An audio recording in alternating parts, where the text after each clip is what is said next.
కార్యక్రమాన్ని ప్రారంభించే ముందుగా గురువుగారికి ధన్యవాదాలు తెలుపుకుంటూ, మరి ఈరోజు ఈ జూమ్ సెక్షన్లో పాల్గొన్న మీ అందరికీ ధన్యవాదాలు. మరి ఎన్నో రోజుల నుంచి ఈ ఆత్మజ్ఞానం బ్రహ్మజ్ఞానం మీద ఎన్నో క్లాసులు వింటూ ఎన్ని రకాలుగానో తెలుసుకుంటున్నాం.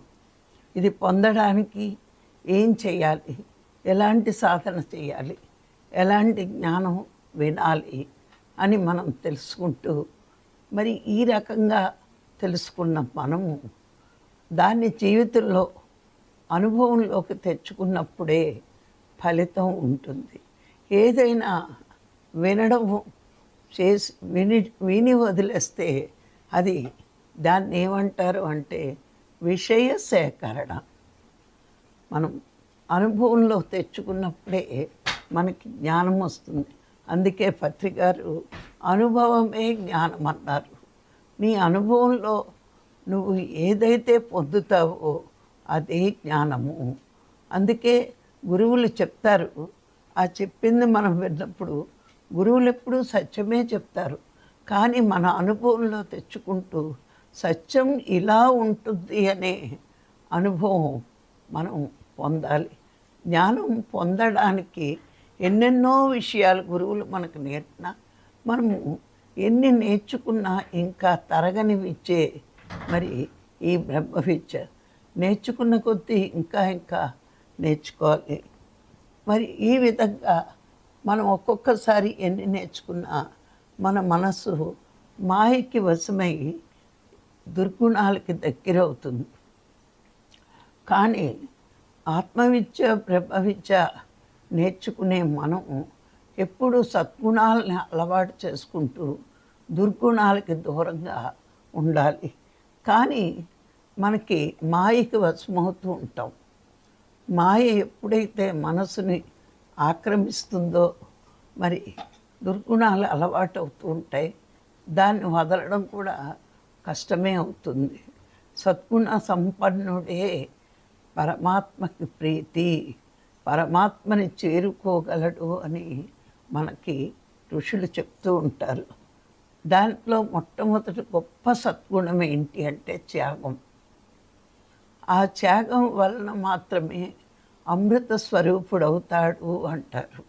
త్యాగం అనే గుణం మనలో ఎంతగా పెరుగుతుందో, ఎంతగా వికసిస్తుందో అంతగా మనం భగవంతుడికి దగ్గరవుతాం. భగవంతుడు మన నుంచి మన గుణాన్ని, ఏ గుణాన్ని మెచ్చుకుంటాడు అంటే త్యాగం అనే గుణం. త్యాగం వల్ల మాత్రమే మనం జన్మరాహిత్య స్థితి, మోక్షము, బతికి ఉండగా పరమానంద స్థితిని పొందుతాం. మరి త్యాగం చేసిన మహాపురుషులు మనకి ఎన్నోసార్లు ఎంతోమందిని మనం వాళ్ళ గురించి తెలుసుకున్నాం. ఏంటంటే దదీచి మహర్షి కానీ, శిబి చక్రవర్తి కానీ, బలి చక్రవర్తి కానీ, ఇలాంటి వాళ్ళ గురించి ఎన్నోసార్లు మనం గుర్తు చేసుకుంటూ వాళ్ళు చేసిన త్యాగం ఎంతో గొప్పది. కాబట్టే ఈరోజుకి మనము వాళ్ళని తలుచుకుంటున్నాం. ఎందుకు తలుచుకుంటున్నాం అంటే మరి అలాంటి గుణాల వల్లే భగవంతుడికి వాళ్ళు దగ్గరయ్యారు అని మనకి అర్థమవుతూ ఉంటుంది. మరి మోక్షాన్ని కోరేవాళ్ళు కానీ, జన్మరాహిత్యాన్ని కోరేవారు కానీ, ముక్తిని కోరేవారు కానీ వీళ్ళు మాత్రమే ప్రాపంచిక విషయాల పట్ల వైరాగ్యం, భగవంతుడి పట్ల అనురాగం కలిగి ఉంటారు. మరి ప్రాపంచిక విషయాలు ఎంత ఇష్టమైనా వాళ్ళు త్యాగం చేసేస్తారు. ఇప్పుడు చూడండి, చాలామందికి మాంసాహారం ఇష్టం అవ్వచ్చు. ఆ ఇష్టమైన భగవంతుడి మీద ప్రీతి వల్ల వాళ్ళు భగవంతుడిని చేరుకోవాలి అనే తపన, మోక్షం పొందాలనే తపనతో ఆ మాంసాహారాన్ని త్యాగం చేశారు. మాటలు కాదండి, శాకాహారం తినేవారు ధ్యానం చేయడం పెద్ద గొప్ప కాదు. మాంసం మాని మరి దాని మీద పూర్తిగా విడిచిపెట్టి దానిని మరి ధ్యానం చేస్తున్నారు అంటే వాళ్ళకి ఎంత ప్రీతో చెప్పలేము భగవంతుడంటే. అంత త్యాగం వాళ్ళు చేశారు. ఎవరి కోసం చేస్తున్నారు? వాళ్ళు అర్థం చేసుకున్నారు, నా కోసం నేను చేస్తున్నాను, నేను భగవంతుడిని చేరుకోవడానికి చేస్తున్నాను. హింస అనేది నా జీవితంలో ఉంటే నేను భగవంతుడికి దూరం అవుతాను. తెలియనప్పుడు చేశాను, తెలుసుకున్నాక ఆ తప్పు చెయ్యను అని ఎవరికి వాళ్ళు నిర్ణయం తీసుకున్నారు. తెలియనప్పుడు చేస్తే అజ్ఞానం, తెలిసి కూడా చేస్తే మూర్ఖత్వం. ఇప్పుడు అది తెలియదు, మాంసాహారం ఎంత తప్పని తెలియక వీళ్ళు తిన్నారు. తిని ఏం చేశారు? అది పాపము అని తెలుసుకుని దాన్ని వదిలారు. కానీ ఇప్పటికీ కొన్ని సొసైటీలు, నాకు తెలుసు, వాళ్ళు పేర్లు మనం చెప్పొద్దు, ఆహారానికి ధ్యానానికి సంబంధం లేదు అంటారు. మరి హింస వద్దు అని భాగవతంలో చెప్పినప్పుడు ఒక జీవిని చంపడం కూడా హింసే అంటే ముందు వాదిస్తారు, తర్వాత నేను ఇలా అడిగినప్పుడు ఏమో మా గురువు గారు అది చెప్పలేదు అంటారు.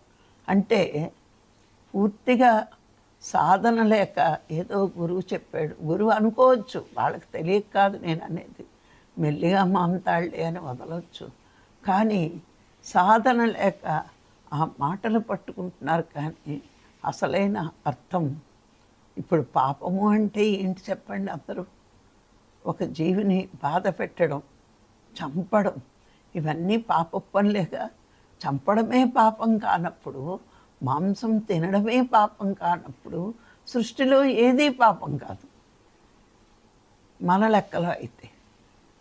మరి అంత గొప్పది గురువు దగ్గర మనం ఉండి మనము సత్యాన్ని తెలుసుకుని ధర్మాన్ని ఆచరించి ఈ సాధన చేస్తున్నాం కాబట్టే మనం ఇంతమందికి ఇన్ని విధాలుగా చెప్పి మాంసం మానిపించాం. మరి వాళ్ళంతా నిజంగా గొప్పవాళ్ళు, మానేసిన వాళ్ళంతా చాలా త్యాగం చేశారు చిన్నతనం నుంచి అలవాటైన ఆహారం. కానీ భగవంతుడు కావాలంటే, దక్కాలంటే, చేరాలంటే ప్రపంచకాన్ని మనం వదులుకుని మనకిష్టమైన కొన్ని త్యాగం చెయ్యాలి, చేస్తూ ముందుకి వెళ్ళాలి. అలాగే ప్రతి వాళ్ళ జీవితంలో ఇది జరుగుతూ ఉంటుందండి. అవి చిన్నవనివ్వండి, పెద్దవనివ్వండి. మరి ఆధ్యాత్మికంగా ఎదగాలంటే ప్రాపంచిక విషయాల్లో కొన్ని త్యాగం చెయ్యాలి. పత్రికారు అలవాటు అయ్యాక నాకు వెల్లుల్లిపై చాలా ఇష్టం, అన్నిట్లోనే వేసేదాన్ని. పత్రికారు ఫస్ట్ టైం మా ఇంటికి వచ్చినప్పుడు వెల్లుల్లి తినకూడదు అని చెప్పారు. ఇంకా ఆ రోజు నుంచి మా ఇంట్లో వెల్లుల్లిపాయే తేలేదు. అంటే చిన్నవి వదులుకుంటేనే పెద్దవి పొందే అవకాశం ఉంటుంది. పువ్వులు కూడా రోజు పెట్టుకునేదాన్ని. ప్రొద్దుటప్పుడు కనకాంబరాలు, రాత్రులు సన్నజాజులు, విరజాజులు, మల్లెలు కంపల్సరీ. మరి పువ్వు కొయ్యకూడదమ్మా అని చెప్పారు. ఇవన్నీ చెప్పినప్పుడు నిజమే తప్పు చేశాం. గురువులు చెప్పారు, నీ ప్రాణం ఎంత తీపో, నీ బిడ్డలు కావాలని నువ్వెలా అనుకుంటున్నావు, ఆ చెట్టు తల్లి కూడా తన బిడ్డ క్షేమంగా ఉండాలని కోరుకుంటుంది. మరి పువ్వులు తెంపొద్దు అని గురువుగారు చెప్పినప్పుడు మరి విచారణ చేస్తే నిజమే కదా అని అప్పటి నుంచి పువ్వులు కూడా తెంపడం మానేశాను. అంటే ఇవి చిన్న చిన్న త్యాగాలు, ఇవేం పెద్ద పెద్ద త్యాగాలు కాదు. కానీ అలా చేస్తేనే, త్యాగమయ జీవితం ఉంటేనే మనం పరమాత్మకి చేరువవుతాము. భగవంతుడు మరి మనని దగ్గరికి తీసుకోవాలంటే మన జీవితంలో చిన్న చిన్న త్యాగాలు, తర్వాత పెద్ద పెద్దవి ఓ దతీచి మహర్షిలాగా చెయ్యగలమేమో. కానీ ఇప్పుడు చిన్నవి అలవాటు చేసుకోవాలి. చూడండి, మన స్థాయిని బట్టే మనకు సవాళ్ళు ఉంటాయి, మన స్థాయిని బట్టే మనకి పరీక్షలు ఉంటాయి. మరి ఇతరులను కష్టపెట్టి మనం లాభం పొందుతాము అనుకుంటే ఏ జీవి ఇప్పుడు మనం అందరం ఏం తెలుసుకున్నాం? అన్నిట్లో ఆత్మ అనే భగవంతుడు ఉన్నాడు అని చెప్పినప్పుడు చాటి జీవుల్ని చంపే హక్కు మనకెక్కడిది? వాళ్ళని శారీరకంగా కానీ మానసికంగా కానీ హింసిస్తే పాపమే. అందుకే ఎప్పుడు కూడా ప్రతి వాళ్ళు కూడా కష్టపడి సంపాదించిన దానితోనే తృప్తిగా జీవించాలి. మరి చాలామంది మహాత్ములు చెప్తారు, కష్టపడకుండా ఏది పొందే హక్కు లేదు. ఈ భూమి మీద ప్రతివాడు కర్మ చేసే తనకేం కావాలో అది కష్టపడి తీసుకోవాలి. మానవుడు కర్మజీవి, యోగజీవి. అంటే పనులు చెయ్యాలి, చెయ్యకపోతే నిరర్థక జీవులు వాళ్ళు. కర్మ చెయ్యాలి, కానీ ఆ కర్మలన్నీ పుణ్యకర్మలు సత్కర్మలు కావాలి, కానీ పాపకర్మలు చెయ్యకూడదు. మరి అలా ధనం సంపాదించకుండా కష్టపడకుండా మనం సుఖపడిపోవాలి అని ఎప్పుడు కోరుకోకూడదు. ఎదుటివాడి కష్టార్జితాన్ని అన్యాయంగా అక్రమంగా ఎప్పుడు దోచుకోకూడదు. నీది నువ్వు సుఖపడితే తప్పు లేదు. పక్కవాడు తీసుకుని సుఖపడాలని కోరుకుంటే అది స్వార్థ బుద్ధి. అలాంటి ఎప్పుడు ఉండకూడదు. అందుకే మనలో మంచి గుణాలు పెరగాలి అంటే సేవ, ప్రేమ, క్షమ, త్యాగం ఇట్లాంటి మంచి గుణాలు పెరిగినప్పుడే నువ్వు ఆత్మస్థితిలోకి ఎదగగలవు. నువ్వు ఆత్మస్థితికి ఎదగాలి అంటే, నువ్వు ఆత్మగా జీవించాలి అంటే మొదటి మెట్టు సేవ, రెండో మెట్టు ప్రేమ, త్యాగం, దానం. ఇవన్నీ పరమాత్మకి దగ్గర అయ్యేటట్టు మనని చూస్తాయి. ఎప్పుడు మనము లోబిగా పిసినారిగా అస్సలు ఉండకూడదు. ఈ స్థాయికి వచ్చాక మనం అస్సలు ఉండకూడదు. ఎందుకంటే అన్ని ఉపనిషత్తుల సారం మనం తెలుసుకుంటున్నాం, భగవద్గీత సారాన్ని తెలుసుకుంటున్నాం. భగవద్గీత అంటే మనిషి భగవంతుడిగా ఎదగడానికి రాయబడిన గీత.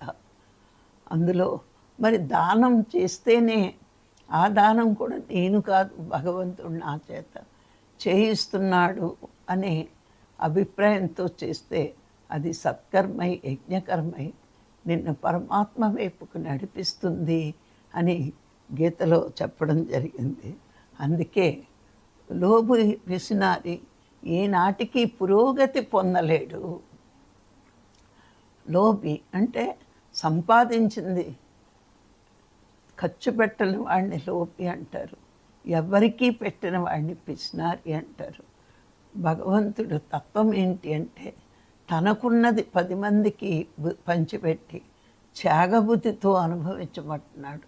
మరి అలా చెప్పిన ఉపనిషత్తు వాక్యాన్ని మనం ఎవ్వరికీ పెట్టకుండా, మనం కూడా ఖర్చు పెట్టకుండా దాయాలి అని అనుకుంటే వాడు ఎన్నటికీ ఆత్మజ్ఞానం, బ్రహ్మజ్ఞానం పొందలేడు. ప్రజలకి అపకారం చేసిన వాడు కూడా మరి ఊరికే రాదండి. ఆత్మజ్ఞానం ఊరికే రాదు.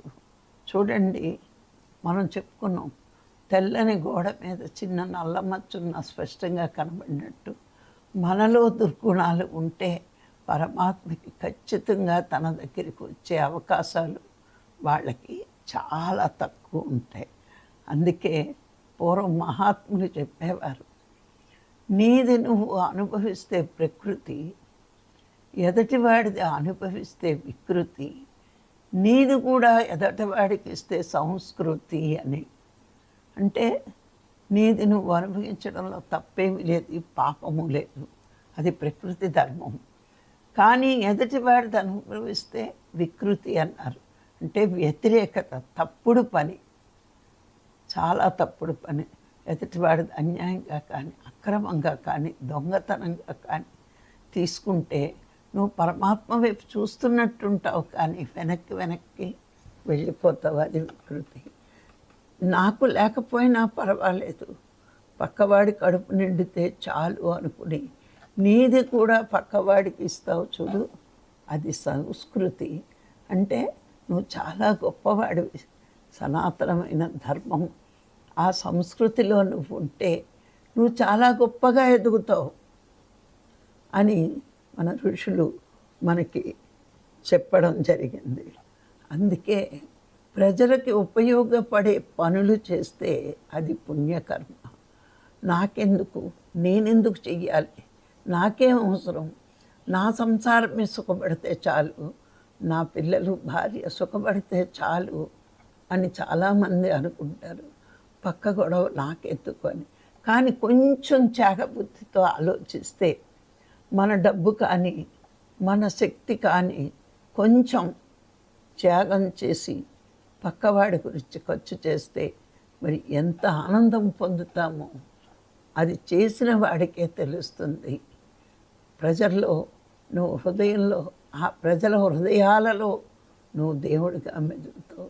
ఇప్పుడు చూడండి, బాగా చదువుకున్నాడు, వాడికి డబ్బు లేదు, ఫీజు కట్టడానికి కూడా లేకపోవచ్చు. మరి అప్పుడు మనం కొంచెం డబ్బు సాయం చేస్తే వాడు చదువుకుని పాస్ అయ్యి ఉద్యోగం చేసి వాడి చిట్ట చివరి వరకు ఫలానా వ్యక్తి వల్ల ఈరోజు నేను ఈ స్థాయిలో ఉన్నాను అని వాడు ఆనందపడుతూ ఉంటాడు. ఎదుటివాడి ఆనందంలో మనం ఆనందం వెతుక్కోవడం చాలా అద్భుతమైన ఆనందం అండి అది. వాడు జీవితాంతం మనని గుర్తుపెట్టుకుంటూనే ఉంటాడు. అప్పుడు వివేకానందుడు ఒకటి చెప్పేవాడు, నీ కింద వాడికి నువ్వు సేవలు అందిస్తే నీ పైవాడి నుంచి పొందడానికి నువ్వు రెడీగా ఉంటావని. మన కింద వాళ్ళకి మనం ఇవ్వగలిగితే మన పైవాడు మనకి ఇస్తాడు. భగవంతుడు చూసేది మనం ఎలా ఉన్నాం, ఎలా జీవిస్తున్నాం అన్నదేనంటే ఈ త్యాగగుణం. అలాగే ఎవరికైనా హాస్పిటల్కి వెళ్ళాలి, డబ్బు లేదు, ప్రాణం పోతున్న టైంలో అక్కడ రోడ్డు మీద వదలకుండా కొంచెం సాయం చేస్తే, వాడు సమయానికి వైద్యం అందిస్తే వాడి జీవితాంతం ఎంతో కృతజ్ఞతతో మనకి ఉంటాడు. మనల్ని చూసైనా దుర్మార్గుడు కూడా మారిపోయేంత, నేర్చుకునేంత గొప్ప గుణం త్యాగంలోనే ఉంటుందండి. మన సుఖాలను వదులుకోమని చెప్పరెవ్వరు. కానీ మనము రూపాయి ఖర్చు పెట్టుకున్నప్పుడు ఒక్క 10 పైసలు పక్కవాడికి ఇవ్వగలిగినంత త్యాగగుణం ఉంటే మరి అది భగవంతుడి దృష్టిలో చాలా గొప్ప గుణం అండి. మరి ఎదుటివాడిని బాధపెట్టి పాపకర్మలు చేసేది మనమే, మరి ప్రజలకి ఉపకారం చేసి పుణ్యకర్మలు చేసేది మనమే. ఈ 2 కర్మలు జన్మలకి కారణమవుతుంది. మళ్ళీ దుఃఖము బాధ అనుభవించవలసి వస్తుంది. అయితే ఇక్కడ ఒక లాజిక్ చెప్పాడు కృష్ణ భగవానుడు, కర్మ నిరంతరము చేయి, ఆ కర్మని ఫలితం పరమాత్మకు అర్పించి. ఇది అన్నిటికంటే గొప్ప త్యాగగుణం అండి. పుణ్యకర్మ మనం చేసి భగవంతుడు చేయిస్తున్నాడు అనే కర్మఫలాన్ని మొత్తం భగవంతుడికే త్యాగం చేసేయాలి. చూడండి ఎంత గొప్ప ట్రైనింగ్ ఇస్తున్నాడో మనకి కృష్ణ భగవానుడు. మనం వదలడానికి బాధపడతాం, వదలడానికి భయపడతాం, ఇవ్వడానికి బాధపడుతున్నాం. కానీ నీ సమస్త కర్మ ఫలం ఏ పుణ్యమైతే చేసి భోగాలు కోరుకుంటున్నావో ఆ పుణ్యం నేను చేస్తున్నానన్నప్పుడు దాని ఫలం తాత్కాలికమండి. ఏంటి, ఒక జన్మలో భోగం అనుభవించవచ్చు. నేను చేస్తున్నాననే భావనతో చేసే పుణ్యకర్మ ఒక జన్మే భోగం అనుభవించవచ్చు. కానీ భగవంతుడే నా చేత చేయిస్తున్నాడు అనే ఆ కర్మఫల త్యాగం నిన్ను శాశ్వతమైన ఆనంద స్థితిలో ఉంచడానికే భగవంతుడు ప్రయత్నిస్తాడు. అంటే మోక్షం వచ్చే అర్హత నీ కర్మఫల త్యాగంలోనే ఉంది. ఆ కర్మఫల త్యాగం నువ్వు చేయగలిగితే నిన్ను శాశ్వతమైన ఆనంద స్థితిలో ఉంచే డ్యూటీ ఆయన తీసుకుంటాడు.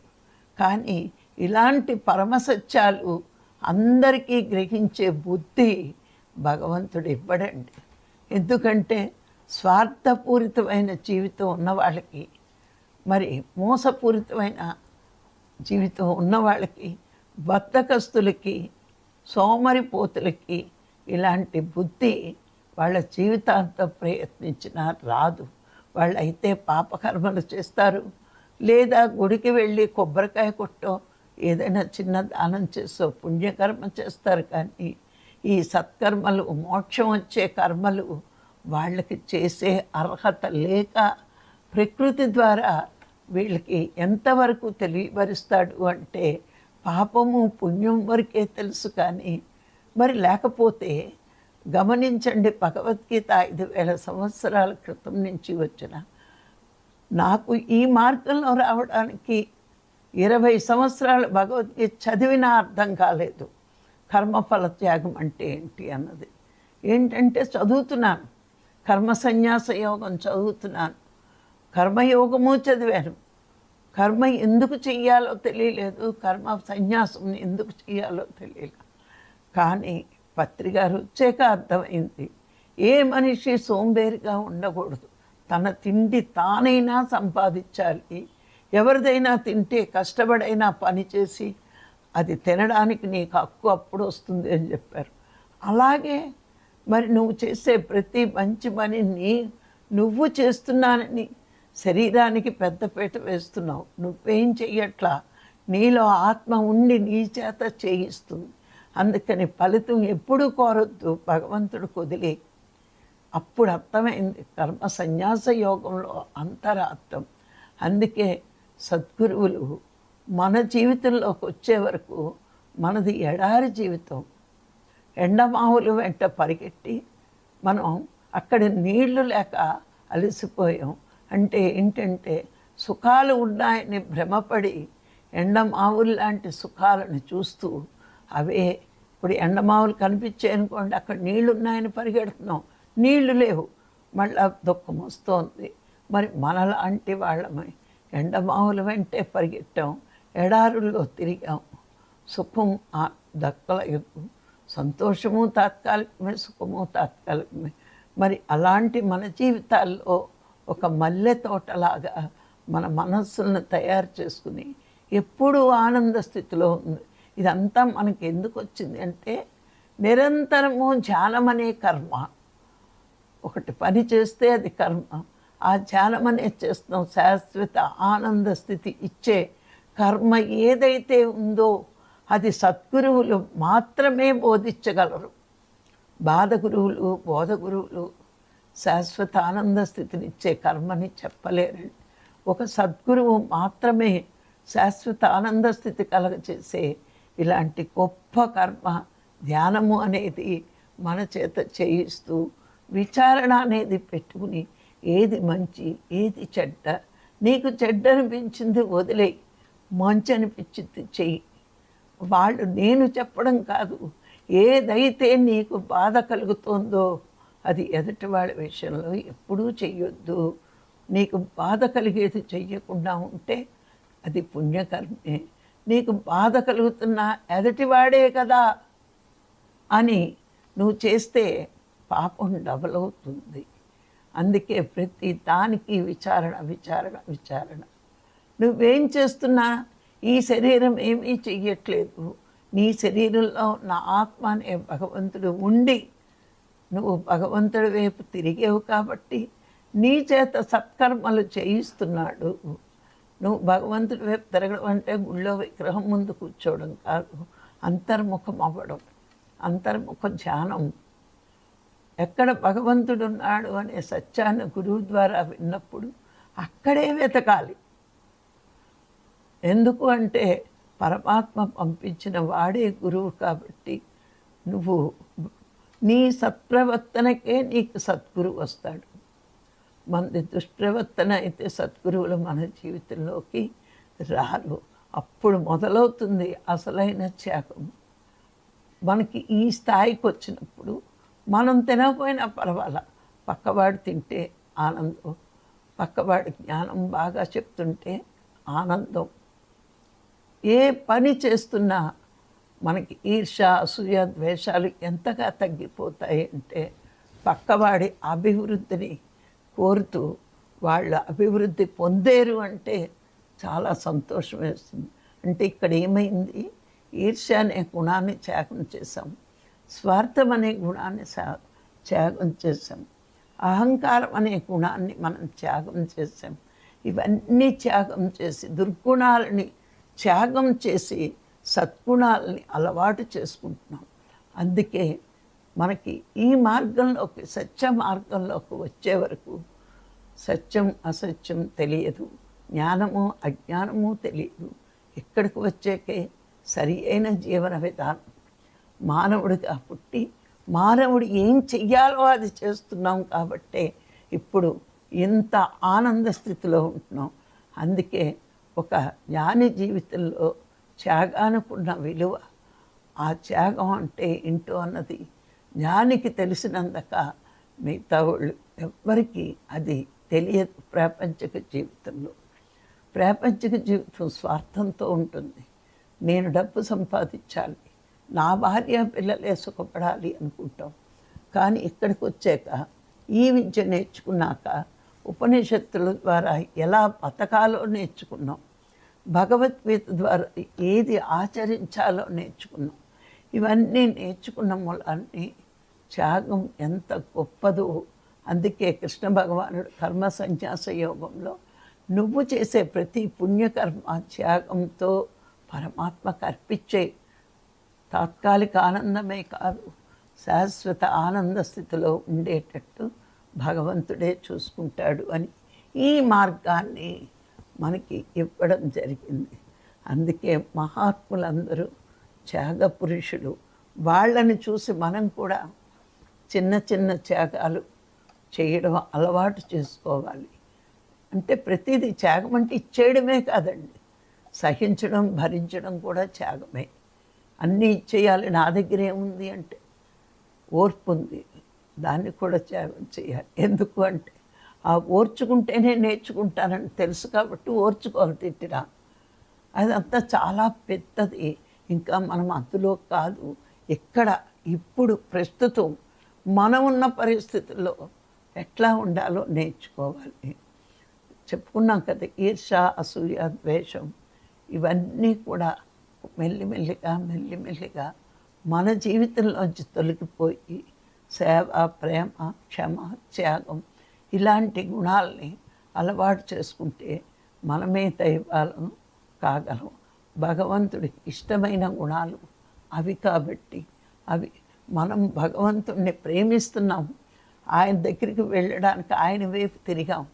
మరి ఏది అలవాటు చేసుకుంటే ఆయనకి దగ్గర అవుతాం, ఏ అలవాట్లు ఉంటే ఆయన్ని దూరం అవుతామో తెలుసుకుని దూరమయ్యే అలవాట్లు వదులుకొని దగ్గరకు వెళ్ళే అలవాటు చేసుకుంటే మరి ఇదే చివరి జన్మ చేసుకునే అవకాశం ఉంటుంది. మరి ఈరోజు ఈ అవకాశం ఇచ్చిన మీ అందరికీ మరొక్కసారి కృతజ్ఞతలు. Thank you.